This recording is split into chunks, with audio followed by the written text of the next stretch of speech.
বুক জিস্টের সাথে শুনুন বিশ্বসেরা বইগুলোর সারমর্ম।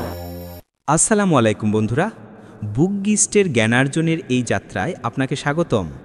সবার আগে মন থেকে ধন্যবাদ জানাই আমাদের সাবস্ক্রাইব করে পাশে থাকার জন্য। আমাদের একমাত্র উদ্দেশ্য হল সেরা বইয়ের নির্যাস আপনাদের কাছে পৌঁছে দেওয়া। সেই যাত্রায় আজ আমাদের সঙ্গী লেখক অ্যামি ব্রাউনের লেখা dark psychology secrets and manipulation বইটি। আমাদের সকলের জীবনেই এমন কিছু মানুষ থাকে যাদের আমরা সহজে বুঝতে পারি না। কখনো কখনো কেউ আমাদের কিছু না বলেই কোনো কিছুর জন্য প্রস্তুত করে তোলে। আমাদের চিন্তাভাবনাকে এমনভাবে প্রভাবিত করে যে আমরা নিজেরাই বুঝতে পারি না কখন, কিভাবে এবং কেন আমরা কোনো বিষয়ে সম্মতি জানিয়েছি। আপনি কি কখনো অনুভব করেছেন যে কেউ আপনার সিদ্ধান্তগুলিকে গোপনে প্রভাবিত করছে? আপনার সাথে কি কখনো এমন হয়েছে যে কেউ আপনার আবেগকে এমনভাবে ব্যবহার করেছে যাতে আপনি নিজের জীবনেই অসহায় বোধ করতে শুরু করেছেন? ডার্ক সাইকোলজির জগতে আপনাকে স্বাগতম। এটি এমন এক দুনিয়া যেখানে মানুষের মনকে এমনভাবে বোঝা এবং চালনা করা হয় যে ব্যক্তিটি নিজেই উপলব্ধি করতে পারে না যে সে এক অদৃশ্য ফাঁদে আটকা পড়েছে। অ্যামি ব্রাউনের লেখা dark psychology secrets and manipulation বইটি এই রহস্যময় জগতের কথাই বলে।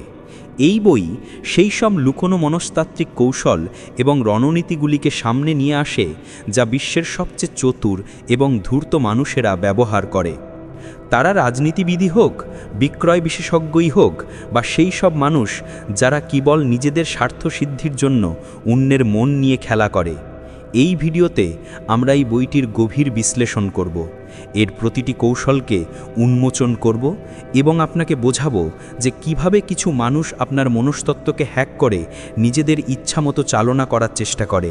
শুধু তাই নয়, আমরা এটাও জানব যে আপনি কিভাবে নিজেকে এই চতুরতা থেকে রক্ষা করতে পারেন। অনেকেই মনে করেন যে ম্যানিপুলেশন বা চালনা কেবল সিনেমার একটি ধারণা, কিন্তু বাস্তবে এটি আমাদের দৈনন্দিন জীবনে উপস্থিত। আমাদের অফিসের রাজনীতিতে, আমাদের সম্পর্কে, আমাদের সোশ্যাল মিডিয়া কথোপকথনে এবং এমনকি আমাদের পরিবারের কিছু গতি প্রকৃতিতেও এর অস্তিত্ব রয়েছে। ডার্ক সাইকোলজির আসল বিপদ হলো এটি বেশিরভাগ মানুষের চোখেই পড়ে না। যারা এতে পারদর্শী হয়ে ওঠে তারা অন্যের মনকে নিজের ইচ্ছামতো ঘোরানোর ক্ষমতা অর্জন করে।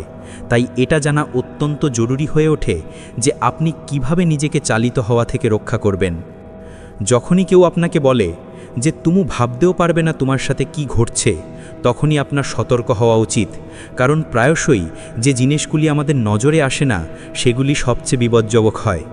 ডার্ক সাইকোলজির সবচেয়ে বড় সত্য এটাই যে এই সব কিছুই লুকিয়ে এবং অত্যন্ত চতুরতার সাথে করা হয়। এটি একটি নীরব যুদ্ধ যেখানে শব্দ, আবেগ এবং মানুষের মনই সবচেয়ে বড় অস্ত্র। তাহলে কি আপনি প্রস্তুত এই মনস্তাত্ত্বিক রহস্য উন্মোচন করার জন্য? আপনি কি জানতে চান ডার্ক সাইকোলজির গোপন রহস্যগুলি কি এবং কিভাবে কিছু মানুষ আপনার অনুমতি ছাড়াই আপনার জীবনকে নিয়ন্ত্রণ করার চেষ্টা করতে পারে?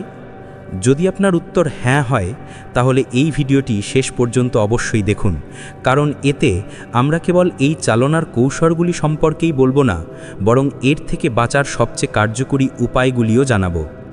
চলুন ডুব দেওয়া যাক এই আকর্ষণীয় এবং বিপজ্জনক জগতে এবং বোঝার চেষ্টা করি কিভাবে ডার্ক সাইকোলজি আমাদের চিন্তাভাবনা, আমাদের অনুভূতি এবং এমনকি আমাদের কাজকেও নিয়ন্ত্রণ করতে পারে। প্রথম অধ্যায়, ডার্ক সাইকোলজির গোপনীয়তা এবং কৌশল।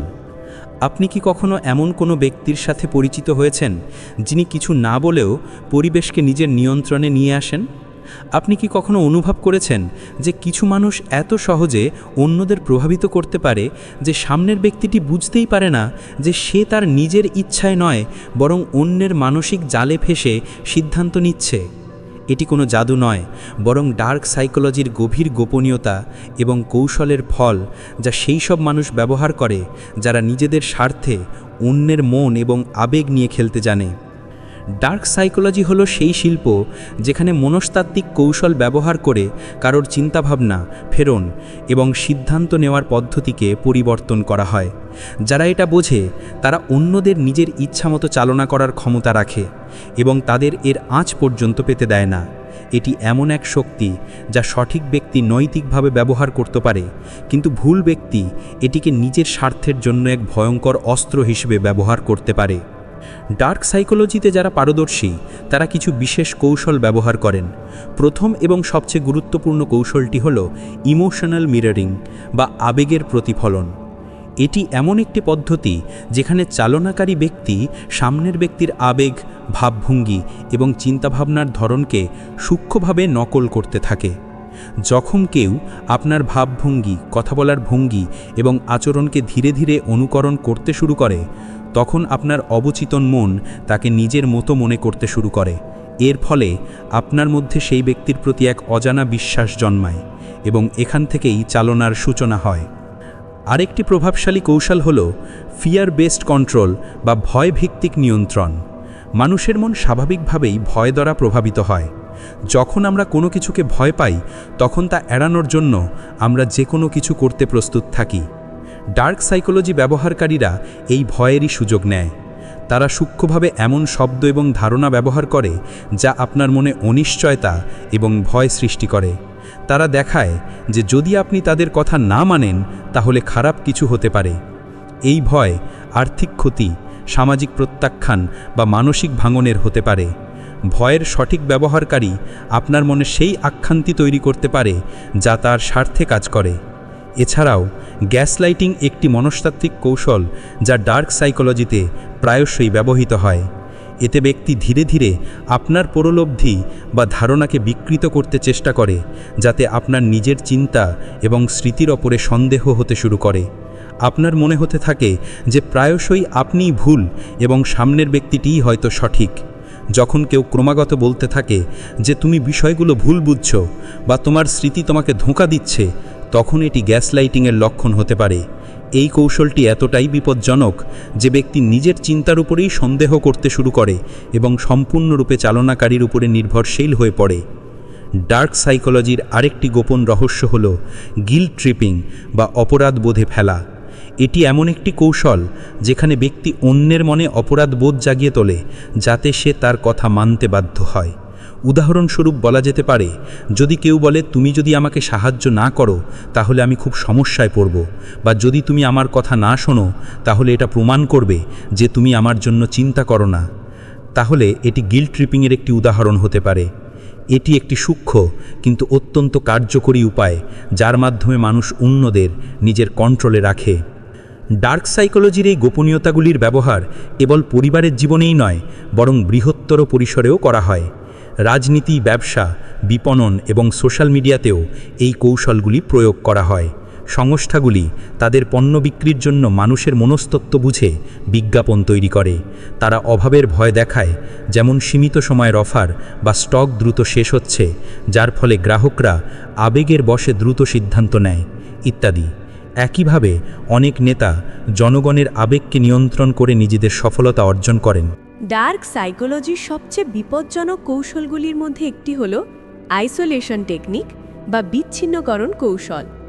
এতে চালনাকারী ধীরে ধীরে তার শিকারকে বাকি দুনিয়া থেকে দূরে সরিয়ে দেয়, যাতে সে পুরোপুরি তার নিয়ন্ত্রণে চলে আসে।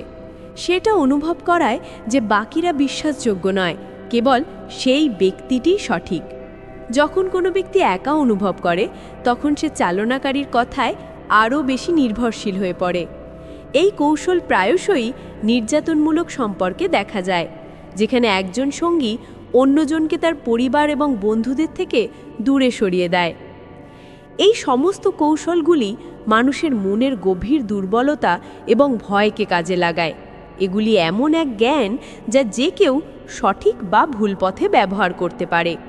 যদি আপনি এই কৌশলগুলি চিনতে শিখে যান, তবে আপনি কেবল অন্যের চালনা থেকে বাঁচতেই পারবেন না, বরং নিজেকে মানসিকভাবে শক্তিশালীও করতে পারবেন। এখন প্রশ্ন ওঠে, আপনি কি এই কৌশলগুলি চিনতে সক্ষম? আপনি কি জানেন যে কেউ আপনার সাথে এই কৌশলগুলি ব্যবহার করছে? এবং সবচেয়ে গুরুত্বপূর্ণ, আপনি কি নিজেকে এর থেকে রক্ষা করার জন্য প্রস্তুত? ডার্ক সাইকোলজির রহস্য জানা কেবল এজন্য জরুরি নয় যে আপনি অন্যদের নিয়ন্ত্রণ করতে পারেন, বরং এজন্য যে আপনি নিজেকে নিয়ন্ত্রণ করতে শেখেন। যখন আপনি এই গভীর মানসিক চাল বুঝে যাবেন, তখন কেউ আপনাকে সহজে চালিত করতে পারবে না। এখন এটি আপনার হাতে যে আপনি এই জ্ঞান কিভাবে ব্যবহার করবেন, একটি মানসিক ঢাল হিসেবে নাকি একটি মনস্তাত্ত্বিক অস্ত্র হিসেবে। দ্বিতীয় অধ্যায়, ডার্ক সাইকোলজির বিশ্লেষণ। আপনি কি কখনো ভেবে দেখেছেন যে মানুষের মনের গভীরে চলা জটিল চালগুলি বোঝার ক্ষমতা যদি আপনার থাকতো, তবে আপনি কত কিছুই না নিজের পক্ষে আনতে পারতেন? যদি আপনি জানতে পারতেন যে কেউ আপনার সাথে খেলা খেলছে, তবে তার জালে জড়িয়ে পড়ার আগেই কি নিজেকে রক্ষা করতে পারতেন? এই সব কিছু বোঝার জন্য আমাদের ডার্ক সাইকোলজিকে বিশ্লেষণ করতে হবে। এটি কোনো সাধারণ মনস্তত্ত্ব নয়, বরং এটি মানুষের মনের সেই সব দিকের গভীরে যাওয়ার প্রচেষ্টা যা সাধারণ মানুষ ভাবতেও পারে না। ডার্ক সাইকোলজি অর্থাৎ মনোবিজ্ঞানের সেই ক্ষেত্র যা ক্ষমতা, নিয়ন্ত্রণ এবং প্রভাবের ওপর ভিত্তি করে গড়ে উঠেছে। এটি মানুষের দুর্বল স্থানগুলি বোঝা, তাদের ইচ্ছা এবং ভয়েতে চালনা করা এবং তাদের এমন একদিকে নিয়ে যাবার শিল্প যেখানে তারা নিজেরাও অনুভব করতে পারে না যে তাদের সাথে কি ঘটছে। এটি সেই সব মানসিক কৌশলের গভীর অধ্যয়ন যা প্রায়শই নার্সিসিস্ট, সাইকোপ্যাথ এবং দক্ষ চালনাকারীরা ব্যবহার করে থাকে। আমাদের দৈনন্দিন জীবনে আমরা প্রায়শই এমন মানুষের সংস্পর্শে আসি যারা আমাদের আবেগ নিয়ে খেলা খেলে, আমাদের উপরাগবোধে ফেলে বা আমাদের ভয়ের সুযোগ নিয়ে নিজেদের ইচ্ছামতো চালনা করার চেষ্টা করে। অনেক সময় আমরা জানতেও পারি না যে আমাদের সিদ্ধান্ত, আমাদের চিন্তাভাবনা এবং এমনকি আমাদের আবেগও সূক্ষ্মভাবে নিয়ন্ত্রিত হচ্ছে। কিন্তু যখন আমরা ডার্ক সাইকোলজিকে বিশ্লেষণ করতে শুরু করি, তখন আমরা বুঝতে পারি কিভাবে কিছু মানুষ আমাদের আবেগ, আমাদের চিন্তা এবং আমাদের ধারণাকে চালনা করার চেষ্টা করছে। ডার্ক সাইকোলজি বোঝার প্রথম এবং সবচেয়ে জরুরি পদক্ষেপ হলো এটা জানা যে মানুষের মন কিভাবে কাজ করে। আমাদের মনস্তাত্ত্বিক ধরন, আমাদের ভয়, ইচ্ছা এবং নিরাপত্তাহীনতাই আমাদের দুর্বল করে তোলে। যখন কেউ আমাদের প্রশংসা করে তখন আমরা খুশি হই, এবং যখন কেউ আমাদের উপেক্ষা করে তখন আমরা অস্থির হয়ে যাই। যখন কেউ আমাদের ভয়কে জাগিয়ে তোলে তখন আমরা ঘাবড়ে যাই, এবং যখন কেউ আমাদের বৈধতা দেয় তখন আমরা তার প্রতি আকৃষ্ট হই। এটাই মনোবিজ্ঞান, আর এটাই সেই ভিত্তি যার ওপর ডার্ক সাইকোলজি কাজ করে।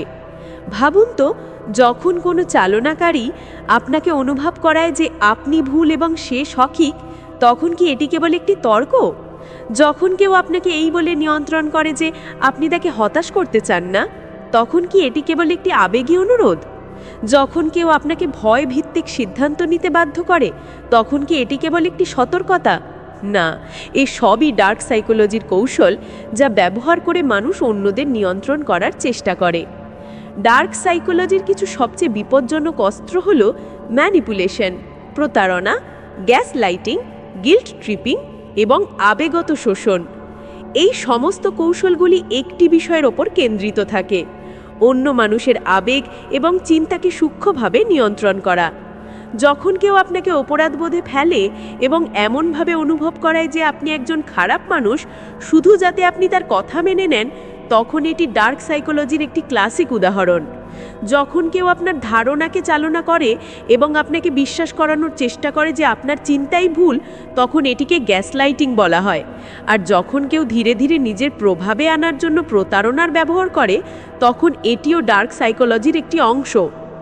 ডার্ক সাইকোলজির আরেকটি দিক হল প্ররোচনা বা পারসুয়েশন, বনাম চালনা বা ম্যানিপুলেশন। মনে করি প্ররোচনা এবং চালনা একই জিনিস, কিন্তু দুটির মধ্যে একটি সূক্ষ্ম পার্থক্য আছে।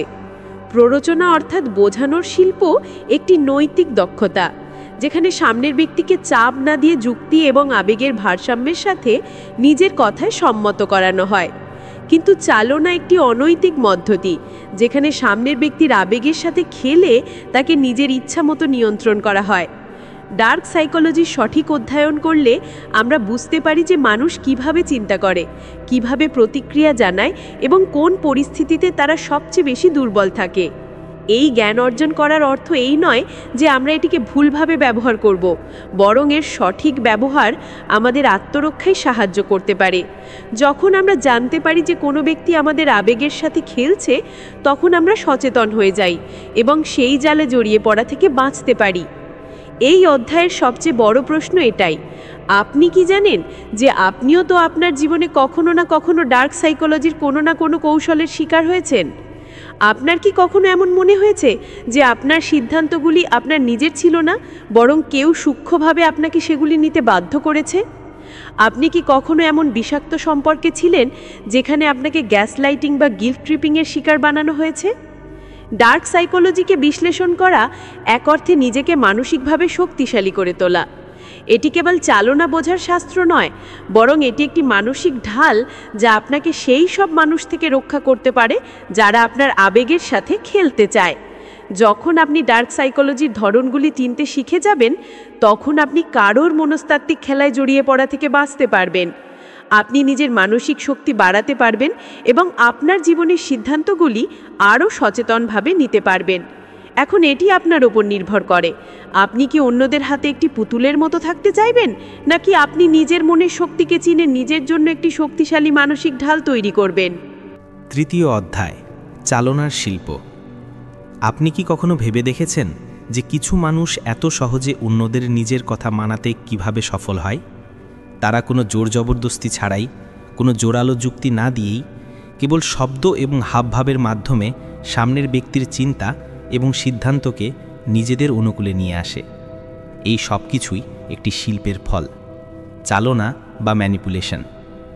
ম্যানিপুলেশন কেবল একটি মনস্তাত্ত্বিক কৌশল নয়, বরং এটি একটি খেলা যা মানুষের আবেগ, ভালোবাসা, সম্মান, সুরক্ষা এবং নিরাপত্তাহীনতার উপর খেলা হয়।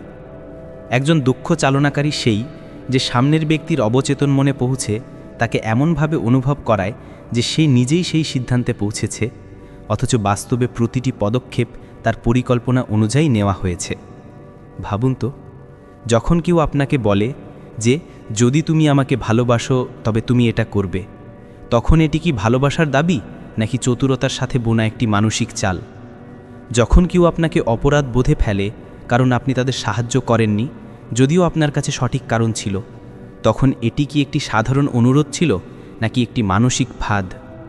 যখন কেউ নিজের কথার মাধ্যমে আপনাকে বিশ্বাস করিয়ে দেয় যে আপনার চিন্তাই ভুল এবং তারা সঠিক, তখন এটি কি কেবল একটি বিতর্ক ছিল নাকি মনের সাথে খেলা একটি সূক্ষ্ম আক্রমণ? ম্যানিপুলেশনের শিকড় আমাদের আবেগের গভীরে প্রথিত। মানুষ একটি আবেগপ্রবণ প্রাণী। আমরা সকলেই ভালোবাসা, সম্মান, সুরক্ষা এবং স্বীকৃতি চাই। আর যখন কেউ এই আবেগগুলিকে নিজের নিয়ন্ত্রণে নিয়ে আসে, তখন সে আমাদের নিজের ইচ্ছা মতো চালনা করতে পারে। এই শিল্প এতটাই সূক্ষ্ম যে প্রায়শই আমরা অনুভবই করতে পারি না যে আমরা চালিত হচ্ছি। আমরা মনে করি যে আমরা নিজেদের সিদ্ধান্ত নিজেরাই নিচ্ছি, কিন্তু বাস্তবে প্রতিটি সিদ্ধান্ত একটি নির্দিষ্ট দিকে ঠেলে দেওয়ার জন্য সতর্কভাবে পরিকল্পিত। একজন দক্ষ চালনাকারী জানে যে কোনো মানুষের সবচেয়ে বড় দুর্বলতা কী। কিছু মানুষের বৈধতার প্রয়োজন হয়, কিছুকে ভয় দেখানো যায়, কিছুকে অপরাধ বোধে ডুবিয়ে নিয়ন্ত্রণ করা যায়, আর কিছুকে এমন পরিস্থিতিতে ফেলে চালিত করা যায় যেখানে তাদের কাছে অন্য কোনো পথই খোলা থাকে না। এই সবই একটি মানসিক খেলার অংশ, যেখানে কেউ হার স্বীকার করে না, কিন্তু বাস্তবে একজন ব্যক্তি সবসময়ই মানসিকভাবে হেরে যায়। আপনি হয়তো সম্পর্কে, বন্ধুত্বে, অফিসের রাজনীতিতে বা আপনার ব্যক্তিগত জীবনে এমন অনেক উদাহরণ দেখেছেন যেখানে মানুষ অন্যের আবেগ নিয়ে খেলে নিজেদের কাজ হাসিল করে নেয়। আপনি কি কখনো অনুভব করেছেন যে কেউ আপনাকে এমন কোনো কাজ করতে রাজি করিয়েছে যা আপনি করতে চাননি? আপনাকে কি কখনো অপরাধ বোধে ফেলে এমন কোনো কাজ করানো হয়েছে যা করার পর আপনার মনে হয়েছে যে আপনি নিজের সাথে অন্যায় করেছেন? আপনি কি কখনো এমন মানুষের সাথে চলাফেরা করেছেন যারা আপনার কথাকে বিকৃত করে পেশ করে যাতে আপনি সবসময় নিজেকে দোষী মনে করেন? ম্যানিপুলেশনের বিভিন্ন রূপ রয়েছে: gaslighting, silent treatment, guilt tripping, passive aggressive ব্যবহার এবং সূক্ষ্ম মাইন্ড গেমস। এই সমস্ত কৌশলগুলি একটি উদ্দেশ্যেই তৈরি: অন্য ব্যক্তির চিন্তা এবং সিদ্ধান্তকে নিয়ন্ত্রণ করা। যখন কেউ আপনাকে অনুভব করায় যে আপনার নিজের চিন্তাই ভুল এবং আপনাকে সব অবস্থাতেই তাদের কথা মানতে হবে, তখন এটিকে গ্যাসলাইটিং বলা হয়। যখন কেউ আপনাকে সাইলেন্ট ট্রিটমেন্ট দেয় যাতে আপনি তাদের ইচ্ছামতো কাজ করেন, তখন এটিও একটি ম্যানিপুলেশনের রূপ। যখন কেউ গিল্ট ট্রিপিং করে, তখন সে আপনার বিবেককে এমনভাবে আঘাত করে যে আপনি নিজেকে খারাপ মনে করতে শুরু করেন এবং তাদের কথা মানতে বাধ্য হন। কিন্তু ম্যানিপুলেশন কি সবসময়ই খারাপ? এর উত্তর ততটা সহজ নয় যতটা মনে হয়। অনেক সময় ম্যানিপুলেশন একটি আত্মরক্ষার রিসোর্সও হতে পারে। যখন কেউ আপনাকে জোর করে প্রভাবিত করার চেষ্টা করে, তখন কখনো কখনো সূক্ষ্ম ম্যানিপুলেশনই হয় সেই উপায় যার মাধ্যমে আপনি নিজেকে রক্ষা করতে পারেন। যখন কোনো বিষাক্ত ব্যক্তির সাথে মোকাবিলা করতে হয়, যখন কোনো নার্সিসিস্টকে তাদেরই ভাষায় জবাব দিতে হয়, তখন এটি একটি প্রতিরক্ষামূলক অস্ত্র হয়ে দাঁড়াতে পারে। কিন্তু এটা বোঝা অত্যন্ত জরুরি যে আপনাকে চালিত হওয়া থেকে বাঁচতে হলে ম্যানিপুলেশনকে বুঝতে হবে। যদি আপনি চিনতে পারেন যে কেউ আপনার আবেগের সাথে খেলছে, তবে আপনি নিজেকেই খেলা থেকে বের করে আনতে পারবেন। আপনাকে বুঝতে হবে যে কারো রাগ, কোনো আবেগচালিত তর্ক বা কোনো গিল্ট ট্রিপিং সবসময়ই আন্তরিক হয় না। অনেক সময় এগুলি কেবল কৌশল হয় যাতে আপনি তাদের ইচ্ছামতো চলেন। চতুর্থ অধ্যায়, প্ররোচনার শিল্প। আপনি কি কখনো ভেবে দেখেছেন যে কিছু মানুষ এত প্রভাবশালী কেন হয়? তারা যাই বলুক না কেন, মানুষ তাদের কথা মেনে নেয়। তারা যখন কোনো কিছুর জন্য অনুরোধ করে, তখন সামনের ব্যক্তিটি না করতে পারে না। তাদের উপস্থিতিতে একটা আলাদা শক্তি থাকে, যার ফলে মানুষ তাদের কথায় সম্মত হতে শুরু করে। এটি কোনো জাদু নয়, বরং এটি হলো প্ররোচনা বা পারসুয়েশন, অর্থাৎ বোঝানোর শিল্প। পারসুয়েশন এমন এক অদৃশ্য শক্তি যা মানুষের মনে ধীরে ধীরে প্রভাব ফেলে। এটি কোনো জোর জবরদস্তি বা চালনা নয়, বরং এটি একটি সূক্ষ্ম প্রভাব, যেখানে সামনের ব্যক্তিকে প্রভাবিত করা হচ্ছে এটা অনুভব না করিয়েই তাকে নিজের ইচ্ছামতো আপনার চিন্তার দিকে আকৃষ্ট করা হয়। একজন দক্ষ প্ররোচনাকারী সেই নয় যে জোর করে, বরং সেই যে অন্যের চিন্তা, ইচ্ছা এবং আবেগ বুঝে সেইগুলিকে নিজের পক্ষে আনতে পারদর্শী।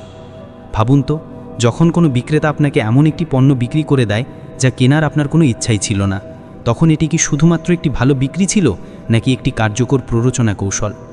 যখন কোনো নেতা নিজের কথার জাদুতে হাজার হাজার মানুষকে নিজের কথা মানতে রাজি করিয়ে নেয়, তখন এটি কি শুধুমাত্র একটি ভাষণ ছিল, নাকি গভীর মনস্তাত্ত্বিক রণনীতি? যখন কোনো বন্ধু, আত্মীয় বা সহকর্মী কোনো চাপ ছাড়াই আপনাকে নিজের ইচ্ছামতো কিছু করতে রাজি করিয়ে নেয়, তখন এটি কি কেবল কাকতালীয় ঘটনা ছিল, নাকি প্ররোচনার প্রভাব? প্ররোচনার আসল শক্তি এর সূক্ষ্মতার মধ্যে লুকিয়ে থাকে। এটি কাউকে বাধ্য করার পদ্ধতি নয়, বরং এটি কারো চিন্তাভাবনার পদ্ধতিকে এমনভাবে প্রভাবিত করার আর্ত যে সে নিজেই আপনার চিন্তার সাথে একমত হয়ে যায়। তাই সবচেয়ে সফল ব্যক্তিরা, তারা ব্যবসায়ী, নেতা, রাজনীতিবিদ, বিক্রয় বিশেষজ্ঞ বা প্রেরণামূলক বক্তাই হন না কেন, সকলেই প্ররোচনার শিল্পে পারদর্শী। মানুষ একটি আবেগপ্রবণ প্রাণী এবং তার প্রতিটি ডিসিশন গ্রহণের প্রক্রিয়ায় আবেগের বড় ভূমিকা থাকে। একজন ভালো প্ররোচনাকারী জানে যে যুক্তির চেয়ে আবেগ মানুষকে বেশি প্রভাবিত করে। এই কারণে মহান বক্তারা যখনই কিছু বলেন, তারা কেবল তথ্যের উপর নির্ভর করেন না, বরং তারা তাদের কথাকে আবেগের সাথে জোড়েন, যাতে মানুষ সেই চিন্তাভাবনাকে শুধু বোঝেই না, বরং অনুভবও করে। যদি আপনি খেয়াল করেন, তাহলে দেখবেন প্ররোচনার সবচেয়ে বেশি ব্যবহার আমাদের দৈনন্দিন জীবনেই হয়। যখন একটি শিশু তার বাবা মায়ের কাছে কোনো দামি খেলনা বিক্রি করার জন্য দামি খেলনা কেনার জন্য জেদ করে এবং বারবার তাদের বোঝানোর চেষ্টা করে, তখন সেও প্ররোচনার ব্যবহার করছে। যখন কোনো বস তার কর্মচারীকে অতিরিক্ত সময় কাজ করার জন্য রাজি করিয়ে নেয় কোনো আনুষ্ঠানিক আদেশ ছাড়াই, তখন সে প্ররোচনার খেলা খেলছে। যখন কোনো প্রেমিক বা প্রেমিকা তার সঙ্গীকে কোনো বিশেষ সিদ্ধান্তের জন্য বোঝানোর চেষ্টা করে, তখন সেও এই শিল্পের ব্যবহার করছে। কিন্তু প্ররোচনা এবং চালনার মধ্যে একটি সূক্ষ্ম পার্থক্য আছে। চালনায় সামনের ব্যক্তির আবেগ নিয়ে খেলে তাকে বাধ্য করা হয়, যেখানে প্ররোচনায় তাকে একটি বিকল্প দৃষ্টিভঙ্গি দেখিয়ে তার চিন্তাকে মৃদুভাবে পথ দেখানো হয়। একজন দক্ষ প্ররোচনাকারী কখনোই অপরাধবোধ বা ভয়ের কৌশলের সাহায্য নেয় না। সে বোঝে যে সামনের ব্যক্তির কী প্রয়োজন এবং তার প্রয়োজনকে মাথায় রেখে নিজের কথা এমনভাবে পেশ করে যে সে নিজে থেকেই সম্মত হয়ে যায়। প্ররোচনার সবচেয়ে বড় শক্তি হলো এটি একটি অদৃশ্য শক্তির মতো কাজ করে। এটিকে সঠিকভাবে ব্যবহার করলে এটি যে কারোর চিন্তাকে ঘুরিয়ে দিতে পারে।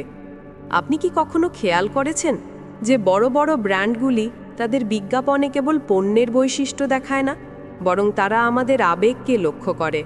একটি পারফিউমের বিজ্ঞাপনে আপনাকে কেবল পারফিউম দেখানো হয় না, বরং আপনাকে এই অনুভূতি করানো হয় যে এটি লাগালে আপনি আরও আকর্ষণীয় এবং আত্মবিশ্বাসী বোধ করবেন। একটি গাড়ির বিজ্ঞাপন কেবল গাড়ির স্পেসিফিকেশনের উপর ফোকাস করে না, বরং এটি আপনার মধ্যে বিলাসিতা, দুঃসাহসিক অভিযান এবং ক্ষমতার অনুভূতি জাগায়। এটাই প্ররোচনার আসল শক্তি। এটি কোনো জিনিসকে এমনভাবে পেশ করা যে মানুষ তা শুধু দেখেই না, বরং তার সাথে একটি সংযোগ অনুভব করে। এখন প্রশ্ন ওঠে, প্ররোচনা কি শেখা যায়? এবং উত্তর হলো অবশ্যই। এটি কোনো জন্মগত গুণ নয়, বরং এটি একটি শেখার মতো দক্ষতা। যদি আপনি এটি বুঝে যান, তবে আপনি আপনার ব্যক্তিগত এবং পেশাগত জীবনে এটিকে একটি শক্তিশালী সরঞ্জাম হিসেবে ব্যবহার করতে পারবেন। পঞ্চম অধ্যায়, নিজেকে ডার্ক সাইকোলজি থেকে কিভাবে সুরক্ষিত রাখবেন। আপনি কি কখনো এমন অনুভব করেছেন যে কোনো ব্যক্তি আপনাকে ধীরে ধীরে নিয়ন্ত্রণ করছে, কিন্তু আপনি বুঝতে পারছেন না যে এটি কিভাবে ঘটছে? আপনার কি কখনো এমন মনে হয়েছে যে কেউ আপনার আবেগ নিয়ে খেলছে, আপনাকে অপরাধ বোধে ফেলছে বা আপনাকে নিজের ইচ্ছা মতো চালিত করছে? যদি হ্যাঁ, তবে এটা জানা জরুরি যে আপনি নিজেকে ডার্ক সাইকোলজির প্রভাব থেকে কিভাবে রক্ষা করতে পারেন। এটি কোনো সাধারণ বিষয় নয়, কারণ অনেক সময় আমরা এই মানসিক খেলাকে চিনতেও পারি না এবং ধীরে ধীরে তার শিকার হতে থাকি।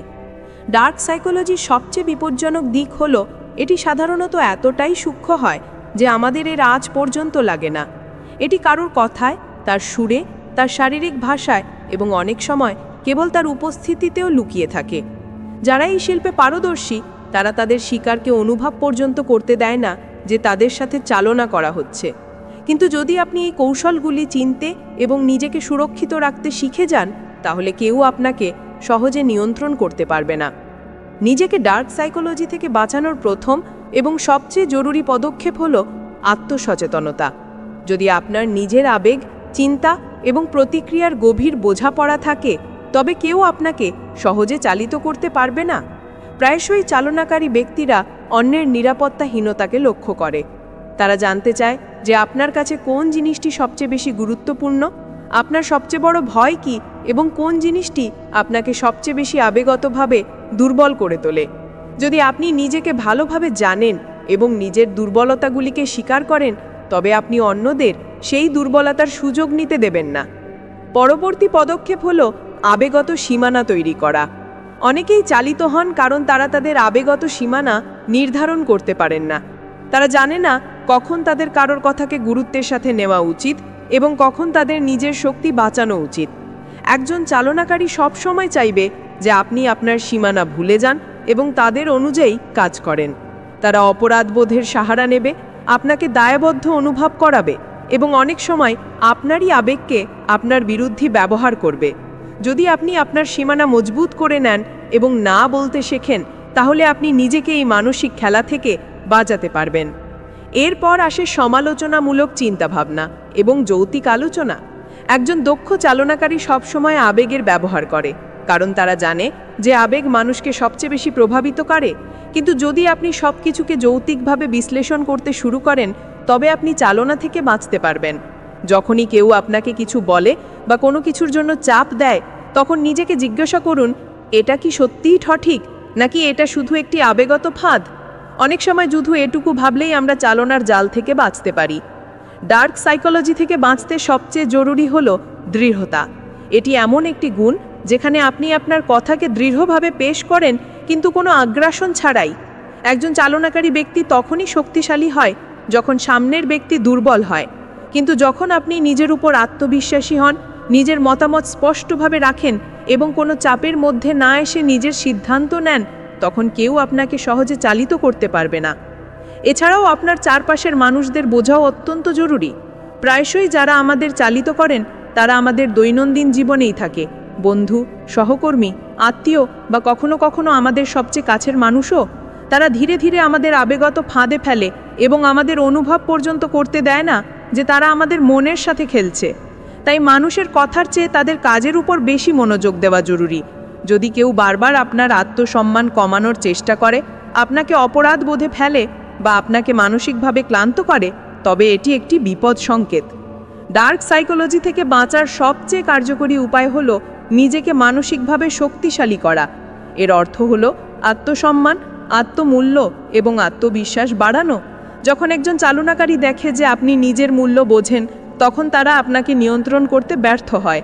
তারা সবসময় সেই সব মানুষকে লক্ষ্য করে যারা আবেগত বৈধতার সন্ধানে থাকে, যাদের প্রশংসা প্রয়োজন হয় বা যারা সহজে প্রভাবিত হয়। কিন্তু যদি আপনি নিজের মূল্য নিজে চেনেন, তবে কেউ আপনাকে অপরাধ বোধে ঠেলে নিয়ন্ত্রণ করতে পারবে না। ডার্ক সাইকোলজি থেকে বাঁচতে আরেকটি জরুরি বিষয় হলো দূরত্ব বজায় রাখা। যদি আপনি অনুভব করেন যে কোনো ব্যক্তি ক্রমাগত আপনার মানসিক স্বাস্থ্যকে প্রভাবিত করছে, তবে সবচেয়ে ভালো উপায় হলো তার থেকে ধীরে ধীরে দূরত্ব তৈরি করা। এটি সবসময় সম্ভব নয়, কিন্তু যেখানেই সুযোগ মেলে সেখানে বিষাক্ত মানুষদের থেকে দূরে থাকার চেষ্টা করা উচিত। কখনো কখনো সবচেয়ে ভালো আত্মরক্ষা হলো চালনার উৎস থেকেই দূরে সরে যাওয়া। সবচেয়ে মনে রাখতে হবে যে নিজেকে শিকারের মানসিকতা থেকে বের করে আনা। অনেকেই ভাবেন যে তারা বারবার চালিত হন এবং তারা এর থেকে বাঁচতে পারেন না, কিন্তু সত্যিটা হলো ডার্ক সাইকোলজি কেবল তাদের উপরই প্রভাব ফেলে যারা এটি বুঝতে পারেন না। যখন আপনি এই মনস্তাত্ত্বিক কৌশলগুলি চিনতে শিখে যান, তখন আপনি মানসিকভাবে এতটাই শক্তিশালী হয়ে যান যে কেউ আপনাকে সহজে চালিত করতে পারে না।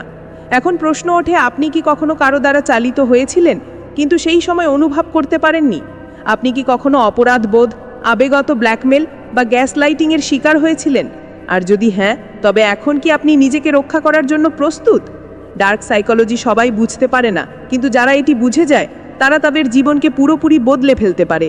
এখন এটি আপনার উপর নির্ভর করে যে আপনি এটিকে কেবল একটি মনস্তাত্ত্বিক ধারণা হিসেবে দেখবেন, নাকি এটিকে একটি মানসিক ঢাল হিসেবে গ্রহণ করে নিজেকে সব ধরনের আবেগত চালনা থেকে বাঁচানোর জন্য প্রস্তুত হবেন। তো বন্ধুরা, আপনার কি কখনো এমন মনে হয়েছে যে কেউ আপনাকে আপনার অজান্তেই চালিত করছিল? আর যদি হ্যাঁ, তবে আপনি তার থেকে বাঁচার জন্য কি করেছিলেন তা কমেন্টে জানান। আপনার মতামত আমাদের জন্য অত্যন্ত মূল্যবান। তো এই ছিল আজকের বইয়ের সামারি। কেমন লাগলো তা কমেন্ট করে অবশ্যই জানাবেন। ভালো লাগলে লাইক ও বন্ধুদের সাথে শেয়ার করুন। দেখা হবে পরের ভিডিওতে। এরকম আরও ভিডিও পেতে আমাদের বুকজিস্ট চ্যানেলটিকে সাবস্ক্রাইব করে রাখুন। ভিডিওটি শেষ পর্যন্ত শোনার জন্য আপনাকে অসংখ্য ধন্যবাদ।